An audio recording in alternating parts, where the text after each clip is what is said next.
Malaking suliranin ng ating bansa ang malinis at sapat na supply ng tubig, kaya't hindi nagsasawa maghanap ng paraan ng ating pamahalaan para masolusyonan ang problemang ito. Pero alam nyo bang isang dayuhang kumpanya ang handang tumulong sa atin para dito? Balitaan mo kami, Ruby Serreto. Dapat ng suporta mula sa mga international companies ang Pilipinas dahil sa gumagandang takbo na ekonomiya ng bansa. Isa dito ang kumpanyang Grundfos, ang pinakamalaking pump manufacturer sa mundo.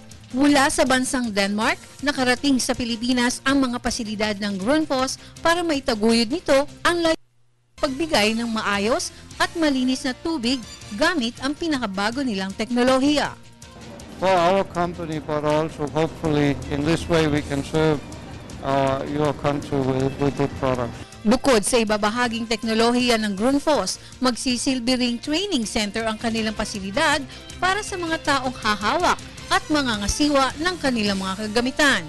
Ayon pa sa chairman ng kumpanyang Grundfos, malaki ang magagawa at maitutulong ng kanilang kumpanya para maipagpatuloy ang mga proyekto ng ating gobyerno para sa pagpapalawak ng supply ng tubig at sewerage treatment na siyang kailangan para mapabuti ang kalusugan ng tao at magprotektahan ang ating kapaligiran.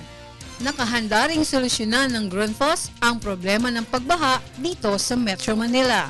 We know that these can be very, very fine also for Philippine people. You know, you have so much dirty water here. What we need is to provide you with water that are clean and have been cleaned, you know, from all these things that you don't want to drink.